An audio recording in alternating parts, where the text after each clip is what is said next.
রান্না করছি আম ডাল আর আলু ভর্তা। নমস্কার, আমি স্বপ্না। দেশ এবং দেশের বাইরে যে যেখান থেকে ভিডিওটি দেখছেন আপনাদের সবাইকে অনেক অনেক শুভেচ্ছা। স্বপ্নাস ব্লগে সবার আমন্ত্রণ।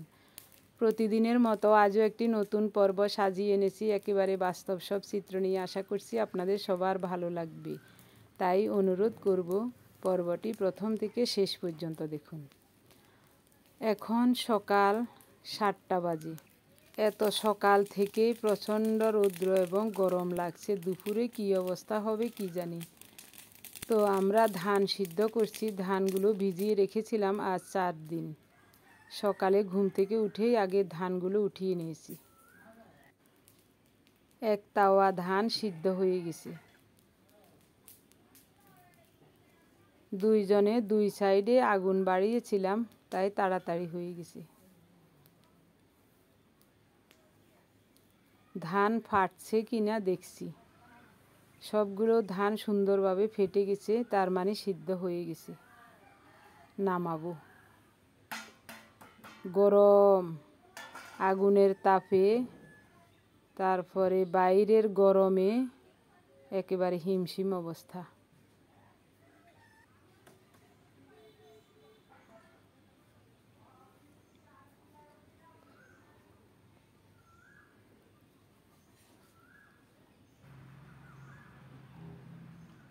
কয়দিন তেমন রৌদ্র ছিল না, আজকে অনেক রোদ উঠেছে। গতকালও রৌদ্র অবশ্য ছিল।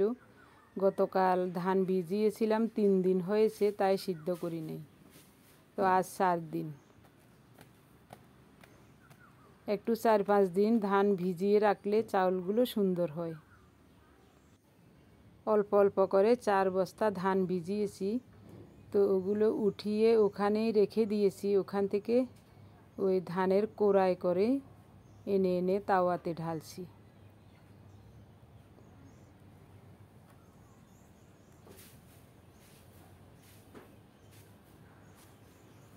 এক তাওয়া হয়ে গেছে, আর এই তাওয়া হলে শেষ।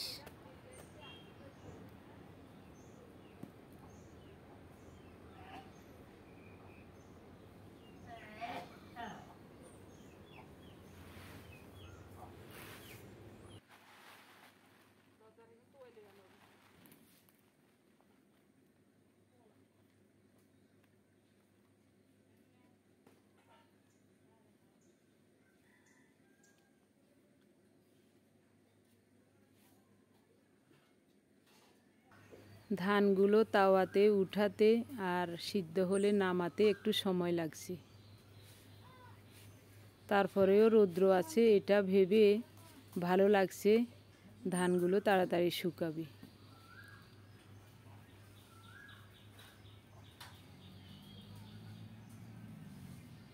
অর্ধেক কলস জল আছে, এগুলি দিয়ে দিচ্ছি। আরও 1 কলস লাগবে।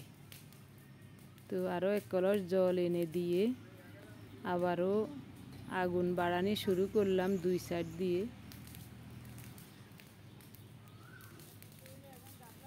আগুনের সামনে বসা যাচ্ছে না।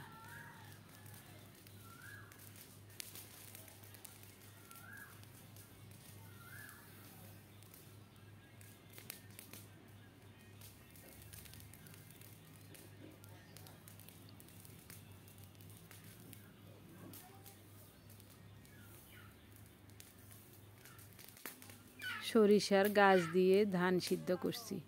তো অনেকগুলো সরিষা গাছ, ডালের গাছ ছিল, ওগুলো ধান সিদ্ধ করার জন্য রেখেছিলাম। তো বেশি বেশি করে জ্বালিয়ে শেষ করে দিচ্ছি।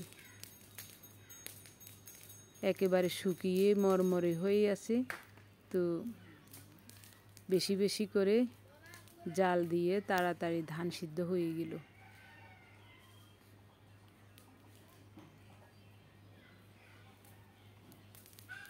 উঠানে রৌদ্র চলে আসছে, ধানও সিদ্ধ শেষ।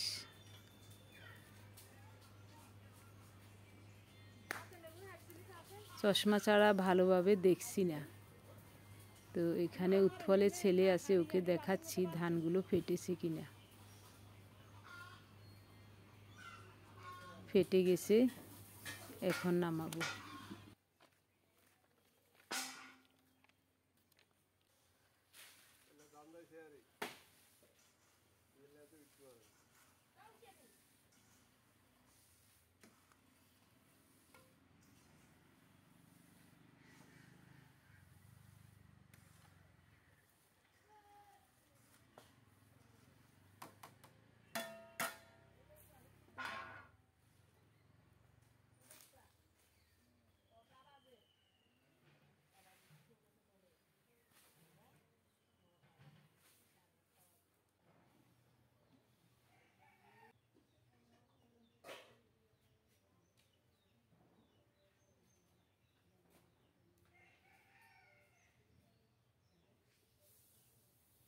আপনি যদি আমাদের চ্যানেলে নতুন হয়ে থাকেন, সম্পূর্ণ পর্বটি দেখার পর যদি একটুও ভালো লাগে, আমার অনুরোধ রইল চ্যানেলটি সাবস্ক্রাইব করে আপনার মূল্যবান মন্তব্যটি লিখে জানাবেন।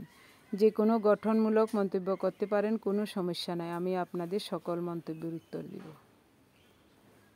ধান সিদ্ধ হয়ে গেছে, একটু ঠান্ডা হওয়ার পর তো আমাদের বড় একটা নেট আছে, ওই নেটটা উঠানে পেতে দিয়ে ওটার উপরে ধানগুলো মেলে দিচ্ছি।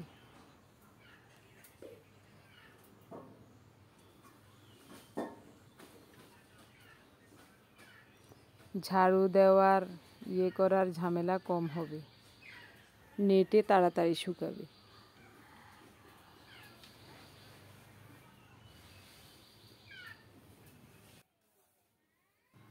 কয়েকদিন আগে আমার জ্যাঠা শ্বশুরের ঘরের ননদের জামাই মারা গেছেন, তো আমার ভাগিনারা আসছে মামার বাড়িতে ভিক্ষা করতে।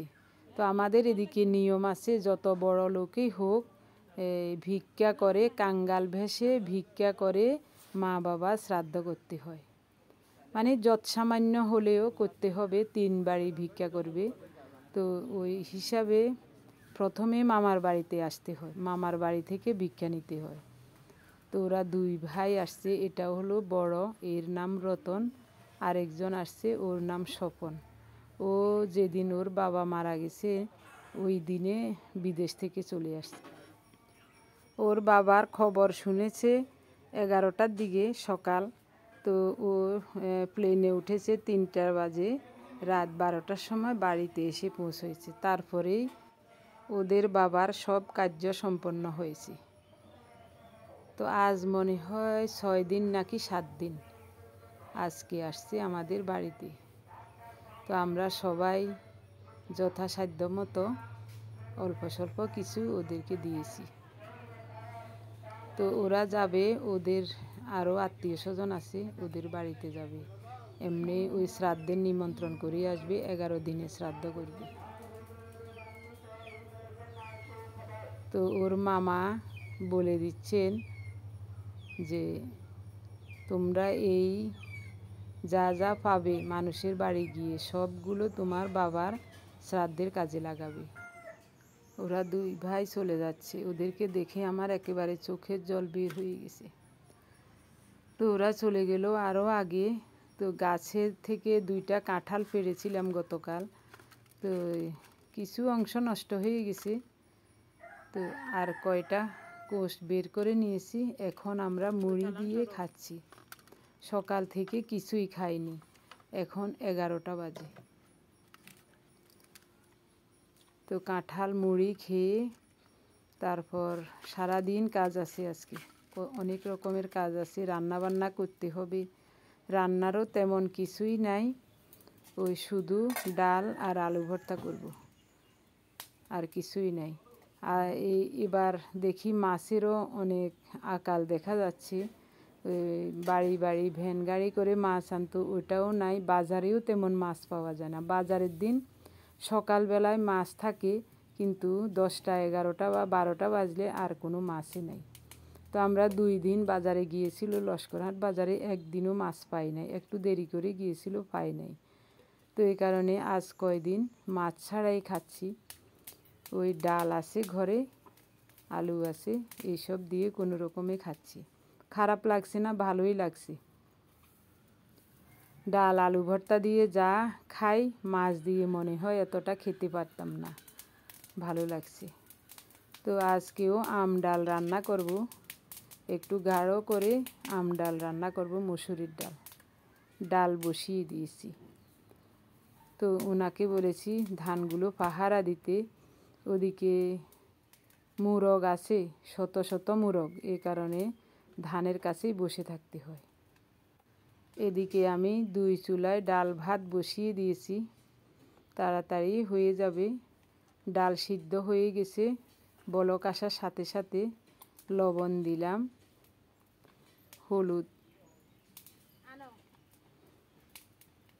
একটা আম কেটে নিয়েছিলাম, আমটাতে একটু পোকা ছিল, কেটে কেটে ফেলে দিয়েছি। তো ওনাকে বলছি গাছ থেকে 2টা আম পেড়ে নিতে। তো একটা দিলেই চলবে, একটাই দেব। পেঁয়াজ কেটে নিয়েছি, কাঁচামরিচ কেটে নিয়েছি। কাঁচামরিচ ডালে দেব আর পেঁয়াজ একটু ভেজে নেব আলু ভর্তার জন্য। খাওয়া দাওয়া তেমন সমস্যা হয় না আমাদের, মাছ হলেও যা খাই, মাছ না হলেও তা খাই। আমি যেটাই রান্না করি, ডাল আলু ভর্তা যাই রান্না করি, ভালোভাবে রান্নার চেষ্টা করি।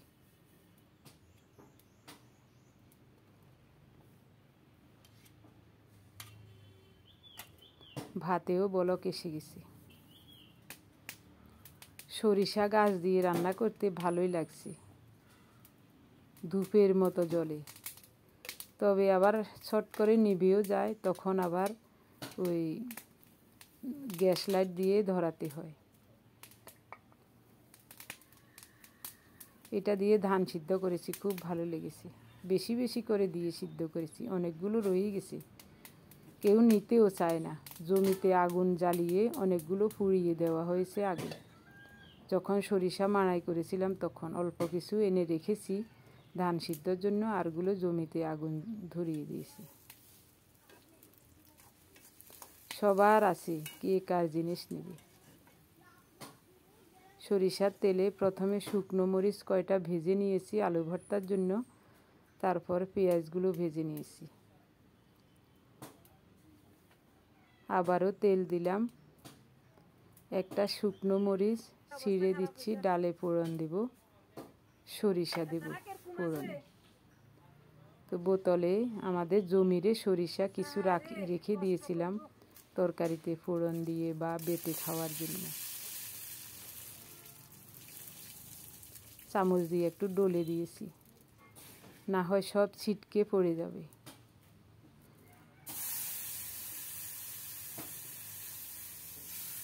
আম ডালে সরিষা ফোড়ন দিলে খুব ভালো লাগে খেতে।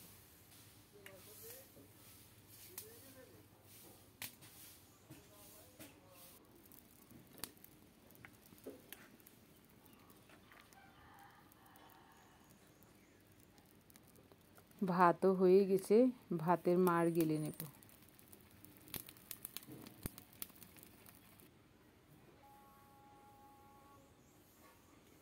রান্না শেষ হলে ভাত তরকারি সব ঘরে রেখে চুলাটা ঝাড়ু দিয়ে পরিষ্কার করে আবারও ঢেকে রেখেছি।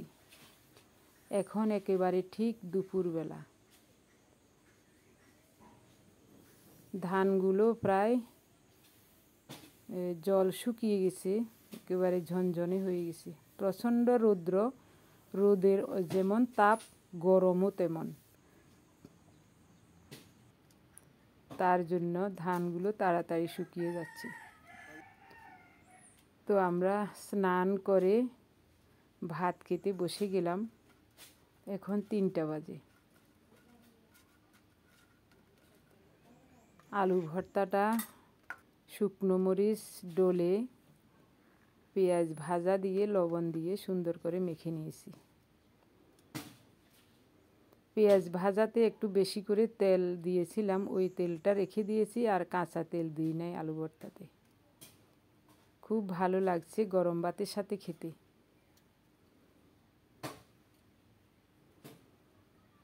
ওদিকে ধানও পাহারা দিতে হচ্ছে।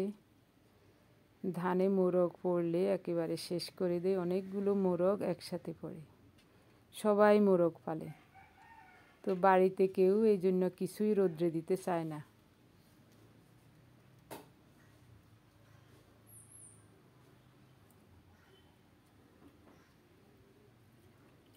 ডালটাও খুবই চমৎকার হয়েছে। উনি বলছেন এরকম ডাল আর আলু ভর্তা হলে আর কিছুই লাগে না। আসলে ফেনী যাওয়া ছাড়া আর মাছ পাবো না মনে হয়, ফেনীই যেতে হবে। তো দেখি, যদি বাড়িতে আরও কয়েকদিন থাকতে হয় তাহলে ফেনী থেকে মাছ তরকারি আনতেই হবে। আজকের সম্পূর্ণ পর্বটি কেমন লেগেছে কমেন্টস করে জানাতে ভুলবেন না। সবাই ভালো থাকুন, দেখা হবে আগামী পর্বে। ধন্যবাদ।